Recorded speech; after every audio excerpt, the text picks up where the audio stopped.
Welcome back, DNA Strand crew, to season 2 of the roster audits. Today, we're joined here by TJ Blake. What's going on, TJ? Not much, Wizz. Happy to be back in the saddle with you again. Here we go for season 2 of these roster audits for everyone that's in the Discord.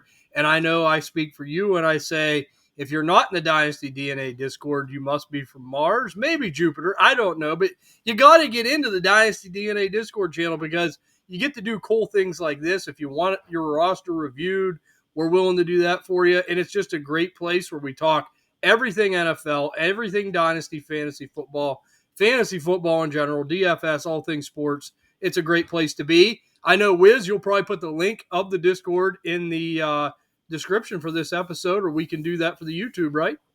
Oh, yeah, absolutely. Yeah. The link will be down below. So if you want to join, it's 100% free. Rock and rolling right now. I think we're just at 500 members or just a little bit below now. I don't know. We hit 500. I don't know if we kept it or not, but 507. 507 right now. Yep. That's a lot of people. I mean, just compared to about where we were 2 seasons ago, which is kind of crazy. We started with nothing. Now we're at 500. So, all right, just like the Jeffersons, we're moving on up, baby. And I'm going to tell you right now, I'm ready to dig into these roster reviews. I can't wait to do it. It's all about trying to help people win championships. That's what we're here for, or help them along with their rebuild. We asked them to pick a side. And whose roster are we reviewing today, Wiz? Yeah, so we're going to be reviewing Lawrence Washington's roster over here. So we just kind of asked for a general description or like good things to know about the leagues. Since we're not in the league, we will not know information. Majority of the team managers are slow to responding to trades. So I'm guessing this offseason is not going to be any helpful for you, Lawrence. But and just it's difficult to conduct trade discussions for a bit. My team was in its final phase of rebuild last year, lost in the first round of the league championship, aiming to truly contend this year. Yeah. Okay. So I'm excited to dive into it. That does suck. Like, I know how it is when people in leagues don't want to trade. My best advice I can give to you, Lawrence, is if you can't get anything active going right now, be patient, wait for the rookie draft. I mean, if we know one thing, if they're going to be on, if they're going to be active, it's going to be around that time. So if we offer these trades up, maybe wait until that time. And, you could always offer them now. But if you don't get any responses, you could be doubly aggressive around the time of your rookie draft. But hopping into your roster here, Wiz has it pulled up on the screen. I'm going to tell you right now, man, I really like your team. You got some really nice pieces, especially as far as dynasty goes. This is one quarterback. You have Caleb Williams, which is a nice piece to build around. He's somebody that I absolutely still believe in, someone I'm not giving up on, and someone I'm definitely not underselling. Bijan Robinson there, heading your running back core, which is a little bit thin, and we will get into that. We know you want to go the contending route. I love Bijan. I mean, he's going to be, obviously one of the top 3 dynasty running backs for the next handful of years here. And we have Jamar Chase, who just absolutely put a stamp on this season, man. Crushed it. One of the best dynasty assets you could have there as well. Ladd McConkey, a guy that all of us at Dynasty DNA loved coming out of the draft last year. I believe he finishes a back-end wide receiver 1. So very happy with his performance. That's a nice player to have there as well. Rome Odunze, look, I know it's kind of tough. We didn't get the production like we wanted to see out of Rome Odunze. Very similar to Caleb Williams. But he is a guy that I'm aggressively trying to buy this offseason if I am a rebuilder or a middle-of-the-road type of team. So I like having him. He's someone that we definitely want to hold on to now, and we're going to get into more analysis on some of these trades. Keon Coleman, Cedric Tillman, a couple guys there in your receiving room. I believe we have some trades lined up with them guys involved in it, so we will get into that shortly. But we go down to your tight end room. Trey McBride. You know, Wiz, you listen to Fantasy Feud. Jimmy is blushing right now that Lawrence has Trey McBride on this roster because outside of Brock Bowers, he loves Trey McBride. Remember, he said he would be better than Sam Laporta this year. We got to tip our cap to Big Jimbo because there is nobody that evaluates tight ends like he does. So, big Trey McBride fan. I think he's going to be a top 3 dynasty tight end for a little while here, so that's a nice piece to have as well. Then going down into your draft capital, you have the 102 here in the 2025 rookie draft. And look, the quarterbacks ain't great in this class. For Superflex, But luckily, you're in a one quarterback league. We know Ashton Jennings most likely going to go 1 overall, just depending on what happens. Maybe someone does something crazy. Maybe someone doesn't really know what they're doing. But most likely, Jenny will go at 1. So that could give you a plethora of options there, at the second pick. Ted McMillan makes a lot of sense to me if I keep that pick. He's a guy that I really like, and we're going to continue the film evaluation process. We really haven't broken it down yet. These are early things, but I like Ted McMillan just from the standpoint of what I've seen on live games. I've really liked his game. So I really like the roster, Lawrence. It's a pity that you lost in the championship game. We're going to look to get you over the hump here a little bit. We're going to go over some of these trades that we have, and then once it's all done, we're going to give you our overall thoughts on your team going forward. Maybe how long is your window going to be open here if we make some of these moves? Do we feel comfortable, where we're at? Maybe we could do some things to shake it up down the road. But for 2025, I really can't blame him for wanting to go the contending route. Wizz, how do you feel about his roster now? Are you liking his roster like how I do? Yeah, I mean, he definitely has higher echelon talent, right, in those places. Bijan, Jamar Chase, Trey McBride, and Caleb Williams. I guess you can make an argument that he's in top echelon for dynasty, but not really for contending, right? Right. It's hard to contend when you don't have much depth in your roster, right? Injuries happen. You can't predict them. We had a lot of injuries that guys that were popping off, like Chris Godwin, right? He was doing amazing to start the year out for the season, just like that. So they're unpredictable. That's why you always want depth, and that's why it's good to have that draft capital. Unfortunately, you don't have much draft capital outside of 2025, which you do have the 1.2 and the 2.2. And we've seen rookie wide receivers kind of establish themselves right away, which is kind of a change in the league posture that usually they don't finish as wide receiver ones, but we had the neighbors finished as a 1. I can't remember. I think it might have been a high end 2. It was very close. I know Brian Thomas and Lab McConkey did. I mean, I know them two did. If Neighbors didn't, he was 13 or 14, but he was right there. He was in the backside if he did, though. Yeah, right. And that's extremely rare for that to happen. Especially, I mean, those guys are guys you got at the back end of your drafts too. It's like contenders picked up those guys, like, oof, man. But kind of going into it a little bit here. The biggest thing TJ and I saw was the lack of running back depth, right? I mean, you have some upside guys there, right? Audric Esme, I liked him more than most people that go on the show, right? I thought he was a good bruiser back, and I think when Javonte leaves Denver, which is going to be the season, I think his workload's going to go up, but you can't depend on him. Kendre Miller can't stay healthy. Kamani Vidal, he was a good upside guy that never turned into anything, and that's kind of unfortunate. And then after that, you just have a bunch of nobodies, unfortunately. So kind of going into our first trade here, TJ. Yeah. You want me to go first?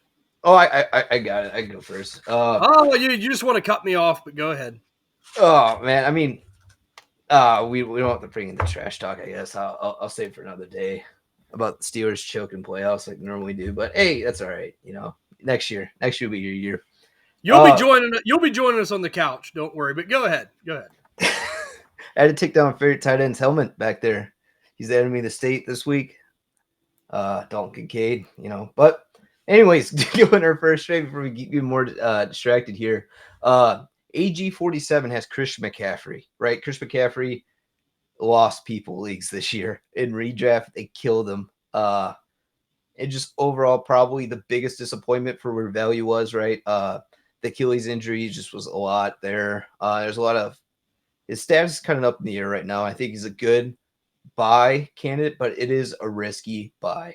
But I'm personally buying Christian McCaffrey on the discount that he's at, because even if he comes back at 85% Christian McCaffrey, that's better than probably 11 other running backs in this league for fantasy purposes. So my proposal for you is trading the 1.2 Keon Coleman for Christian McCaffrey, Isaac Arendo, right? You get the handcuff to Christian McCaffrey and DK Metcalf. I'm not the biggest DK guy. However, he's coming off a slouch of a season. JSN exploded in ways that we never thought was going to happen. And his value's kind of dipped down below, and I think opens up a good buy window for DK Metcalf. And overall, he's still a young asset as well. So it's something that if it doesn't work out this season, you could always move him down the road for first or get close to what you're paying now for him. What do you think about that trade, TJ? Makes a lot of sense going the contending route. And let's be honest here, like Lawrence, like, I mean, it's great that you made the championship game last year, and I know what you're trying to do. Like, what can finally get me over the top? That's what you're thinking, right? Like, and the way it is in one quarterback leagues, like, Caleb Williams is going to have to be better than what he was last year. Let's just get that out of the way. Like, he's going to have to be one of them guys to help get you there. But as Wizz said, we need this running back depth too. And we know in one quarterback leagues, running backs, especially receivers, they're a little bit harder to get because they're valued a little bit higher. I mean, it isn't like Superflex where quarterbacks, can a little bit dictate value and things like that. So you got to roll the dice here. I know it's a little bit iffy with McCaffrey, but as Wiz said, he lost people leagues last year. But if he comes back and is the Christian McCaffrey we all know, you pair him with Bijan Robinson, then we're talking like you have a legitimate chance to do something, make some noise in the playoffs because you got two bona fide running back ones. And then you add DK Metcalf, who I love as a buy low right now. Like, I mean, it's been bad. I know it. Like Wiz said, we didn't expect JSN to take that step. It's great that he did. I mean, I'm happy. I'm a JSN fan, but DK Metcalf kind of got put back on the back burner a little bit. And, everything I've heard, and we got to talk to Slim about this, Wiz, that DK Metcalf might want out of Seattle. I mean, like we've heard rumblings in the past that maybe he's willing to move on from the Seahawks if they're willing to move on from him. It seems like they've patched that up from time to time, but I would not be shocked if he's someone that gets moved. And if he gets moved and gets moved to a team that needs a wide receiver, a bona fide solid offense, let's just say he goes to the Chargers with Ladd McConkey. You don't think for a second that DK Metcalf's value would skyrocket? Now, I know he has Ladd. That might be a bad example for him. Yeah. But what I'm saying is, he could go to one of these places that could really work out for him. I mean, what happens if he goes to the Chiefs, right? I mean, anything's possible. So I like that move. I was going to say, it's not much bad landing spots for DK Metcalf. Like, even in the Panthers, right, which is probably a spot most people didn't want at the beginning of the season. Like, now that looks like an interesting spot. The Broncos even. Yeah. It's just a team that could use DK Metcalf. He's a great field stretcher. The Cardinals come to mind. I know it's division, but, I mean, who knows? If they cut him, you never know. I mean, if there's a big problem, I mean, anything is possible. So I like that move. Getting DK Metcalf also helps bolster your wide receivers a little bit. Let's say Rome Odunze is still a little bit disappointing next year. Then you don't have to count on him as much. You can put DK Metcalf in your lineup and feel a little bit more comfortable there as well. So, I mean, like Wiz said, we need depth. So this makes a lot of sense. And getting Garendo is solid because just in case, God forbid, something happens to McCaffrey again, you got a guy that you can plug and play in there as well. And it's a disappointment. Like, I see you have Jonathan Brooks. We were all big Jonathan Brooks fans, and boy, it just don't look good for him. But going the contending route, I think that makes a lot of sense, Wiz. I like that trade. I know it's a gamble with McCaffrey, but I think given where your team is, Lawrence, you got to roll the dice a little bit. And, we're going to get into more talk about your roster once we finish. Like, let's say maybe these moves don't work out. We're going to talk about maybe some things we would do, if we shake it up and go for it like we're trying to do here. But we're going to come over here to my trade here, Wiz. And, this one here, we're looking to add more running back depth, man. And I know it sucks trading this guy for what you're kind of getting back in a way. But if I'm trying to win, it makes sense. Especially if you get McCaffrey on Wizz's trade. I think this makes even more sense. Could I trade? I'm going to go over here to Cade Yale as a team. Cade Yale, and I'm going to trade him Jonathan Brooks off my roster, and I'm going to try to get Najee Harris and Chigozie Okonkwo. I'm trying to accomplish two things here. I don't love it. I don't think long-term Najee Harris is the greatest thing since sliced bread, but he's going to give you a body at the running back position that is going to be a meaningful one. I don't think he's going to be a running back one by any means, but if you can get a deal done for a McCaffrey, this is a nice follow-up move to help add running back depth. Wiz, you know how it is when these running backs go down. Sometimes you're counting on the bottom of the barrel with some of these guys, putting them in your roster. I don't think Najee Harris re-signs with the Steelers.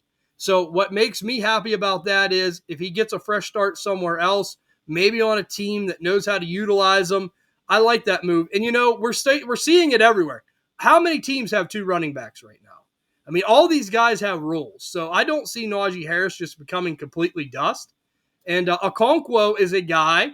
We know the Titans have the first overall pick. They are going to get a quarterback. Okonkwo is an athletic tight end. Do I think he's going to be a top tier tight end? No. But Wizz, you know just as well as I do. Last year, I preached Jonnu Smith on every roster review. I said he's going for nothing. He's a good player. He's just in a bad situation. He's athletic. He went to Miami, and you could have got him for a pair of socks, and I think he was, tight end 4 overall? So Yeah, it's real these high. these guys have the capability of that. Like, this is just a throw in because I'm trading Brooks. Maybe I get something back out of Okonkwo. If he gives me a tight end 1 finish, that gives you a little bit of depth there behind McBride.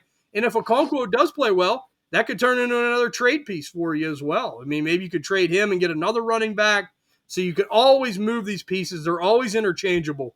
So I know it sucks giving up Jonathan Brooks, but I'm going to tell you, I am the biggest Jonathan Brooks fan. I thought if he would not have tore his ACL the first time, and especially the second time, I think he could have been the best running back out of this class. He had that talent level. He was a hell of a player, but it's going to be hard for him to come back from 2 ACL injuries. I think if I'm going the contending route, Lawrence, I have to try to get Jonathan Brooks off my roster. I hate to do it, but you got to try to give him to a team that's a middle of the road rebuilding team that might take a chance on him. And the bad thing is you're not going to get a ton in return. So I will roll the dice on Najee Harris in a new landing spot, and I will take Okonkwo in hopes maybe he has that Jonnu Smith outlier year here. He's an athletic guy, and the Titans are going to be a revamped offense. How do you think of this trade, Wiz? Are you with me on this? I know this is tough giving up a player that had the promise that Brooks had, but I think it's going to be tough for him ever to reach that. Yeah, I mean, me personally, I'm cashing out on a lot of Brooks shares, which is just, it hurts. It definitely hurts a little bit there. And especially since you said I'm selling them pennies on the dollar. I mean, we were talking when we were forming up these trades, talking about them back and forth. You were mentioning that Najee might be going to the Chargers. I mean, I think that'd be a perfect landing spot if he goes there. Yeah. And I think it's kind of important to kind of try to make this trade before free agency happens, before you find out his destination. Because, I mean, either way, I feel like he might sign a 1-year prove-it type of deal. I would be kind of surprised if he signs a longer term, like a 3-year deal, unless the money's right. But I don't see a team paying him the money that he's probably going to ask for. And then Chig, he showed flashes last year, and that was with Will Levis, Mason Rudolph. Who knows what's going to happen? He's also going year 2 into the new offensive system there in Tennessee. So it's just wheels up for him, and it's a tight end premium league. So you can start him in the flex spot, worst case scenario, like for bye weeks. If there's injuries that happen, right, I think he might be a flexible starter. So Yeah, definitely good depth to have. I agree. And the last point I want to make, because we're going to touch on a little bit more Jonathan Brooks here. Like, I just don't see this blowing up super bad in my face. Like, I just don't see Brooks being long for the league. And how much does he really have left to give after this? All these devastating injuries, man, and missing this much football. So I just don't see this really blowing up on me. I just gamble and hope maybe as a contender this pays off. But Wiz, go ahead and give us your next deal here. Yeah, so my next trade is gonna be with Pop's Money, and it's gonna be another Jonathan Brooks, right? If you can't get Najee or if you like this one better, then go ahead and make this one. Whatever way you determine to make these trades. But I'm saying trade Jonathan Brooks for Travis Etienne straight up. Travis Etienne definitely disappointed people last year. His values dipped down, and we're kind of like checking KTC to see what the consensus were on these players and like how far have they dipped down. And Jonathan Brooks and Travis Etienne are even. They're one spot apart from each other. So is this a trade you can make? I mean, I would personally not trade Travis Etienne for Jonathan Brooks, but you never know what the other manager thinks. And I think it's worth a gamble there. And also, I mean, I don't know about you, TJ, but would you be opposed to trading the 2.2 for Travis Etienne? Because he is the 2.2. Or is that too much for you? I think that that's a little too much just right now, given that the running back position is the strength of the 2025 class. I mean, we'll see. I mean, I would like to watch the tape a little bit more, but I think as of now, I think I hold that pick, but it's getting very close. And I mean, I'm with you. If I could trade Brooks to get ETN as a contending type team, I'm smashing that all day long. I think that would be a great trade. So I think either one, the one you offered, the one I offered, if I could move Jonathan Brooks off my roster and get more help as a contender, that makes a ton of sense. And I shouldn't say I love. I like Travis Etienne. I think he got a really raw deal this year. Outside of Brian Thomas, Jacksonville was terrible across the board. I mean, there wasn't one bright spot, but the only bright spot they have is they got a higher draft pick. They're going to be bringing in a new coach. Trevor Lawrence is going to get healthy. They can maybe try to get this right. I mean, I'm not holding out super hope, but we've seen Travis Etienne put up running back one seasons in this league. He is not a scrub. I mean, it was a bad year for everyone in Jacksonville. Injuries, bad play. I think Peterson lost the team. ETN to me is one of the best dynasty buy lows right now for any contender. That's how I feel, because very rarely can you get a guy that has finished and had running back one seasons for these prices.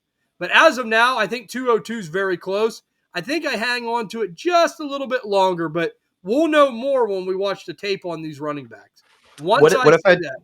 What if I told you Travis Etienne signs with the Vikings for a 3-year deal? He's locked in for 2. Well, he's back with Jacksonville. I think he signed. Oh, is he? Yeah, I think he signed his what's it called, the 5th-year extension. Oh, 5th-year option. Yeah, so I think he is back there. But regardless, maybe that happens the next year. So this is a guy that has talent. So I like that move, Wizz. I think that's a solid move. Let's go over here to the last trade we have for him right now, and it's going to be another one. I love picking on certain people. I'm going back to Cade Yale here, Lawrence. Cade Yale, we're going to try to pick and fleece things off his roster like you wouldn't believe, but I want to see, can we trade Cade Yale, Cedric Tillman, and Kendre Miller? And can we get in return, can we get back Jaylen Warren and Christian Kirk? I love this move if we can do it. This might be one of, as far as it don't look like much on paper, but this could really pan out for you as a contender, because look, I've said it a million times, Wiz. You're an AFC North fan. I'm an AFC North fan. I've seen 100 Cedric Tillmans come and go in Cleveland. I have. I mean, I've seen it my whole life. I mean, we can go back and back beyond. Muhammad Massaquoi, Quincy Morgan, Josh Gordon. I could tell you a lot of. I could tell you a lot. I could tell you a lot of guys. Peyton Hillis that the Browns have had that had little splashes and then they disappear. Who was that tight end they had? They had that one tight end as well. He was really good. I can't think of his name, but they've had these guys, man, and then they just disappear. No, it wasn't Hooper. It was a guy way back. But I'll look it up while we're talking. But I'm just telling you right now, I am not a Cedric Tillman believer. I am not. So if someone else wants to take that, go ahead and let me trade him off. And as far as Kendre Miller goes, I have been a big fan of Kendre Miller. I think he has a great amount of talent. I loved him coming out. His tape was really good coming out of TCU. I was really excited when he got second-round draft capital there to the Saints. It was either second or third round. It was good capital. Yeah. It was high third. It was good capital, a lot better than people predicted. And then it just didn't work out with these injuries. He cannot stay on the field. And the best ability is availability in fantasy football, and he's never available. So, I mean, I just don't trust it. I don't like hanging on to these guys. I've learned my lessons through the years. You just can't hang on to them forever. You can't. You got to move on from these guys. So I'm getting back Christian Kirk and Jaylen Warren. Christian Kirk is absolutely a gamble, dart throw, whatever you want to call it, a dice throw.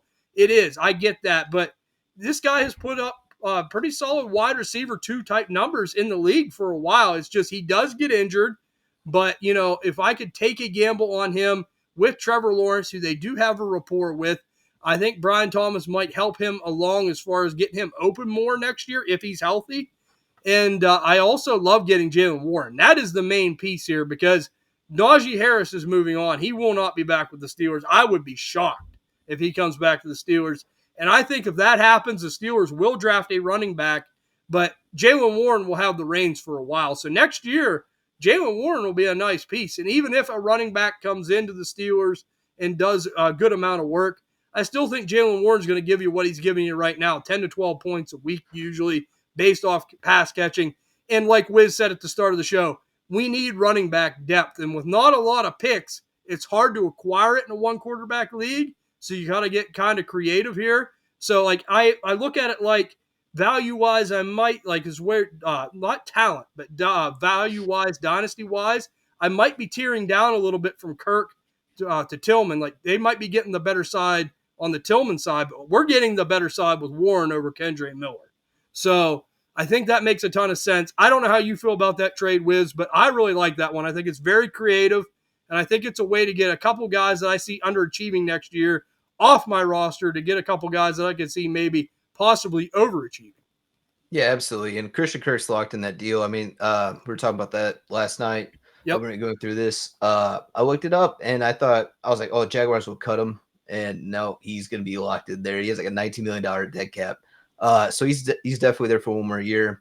Jalen Warren, I mean, unless if Pittsburgh takes Gentry in the first round or someone high in the second, he's Warren's gonna be on the field in the beginning, and we've already seen it. Even the Steelers do take someone in the first round, they have Arthur Smith, who started Tyler Algier over Bijan Robinson for like 95% of the season. So anything is possible, especially if you have if you're the apple of Arthur Smith's eye. So Yeah, uh, any running back is, especially those 3 yards in a cloud of dust guys. Arthur Smith loves them. But I will say this, man, like this is going to do it as far as the trades we have for you, Lawrence. You know, me and Wiz did just an overall analysis of your roster. Like, I love the team. I do. I love the team. I think you're going in a good direction. You have a lot of nice pieces there. But I'm going to say this right now. Next year in a one quarterback league, we can make these moves if we want to contend. We want to definitely do that if we can. But you're only going to go as far as Caleb Williams is going to take you. Like, he's going to have to take that step. I mean, he did play pretty solid this year, but boy, there is so much more of a ceiling there if they can unlock it. And I think that could really help your team along the way. But as Wiz and I said too, you have very little 25 capital. You have no 26 capital at all. I think you said he had no 27 capital either, Wiz. no, he has a 26 third, and then he has Yeah. no 27 picks.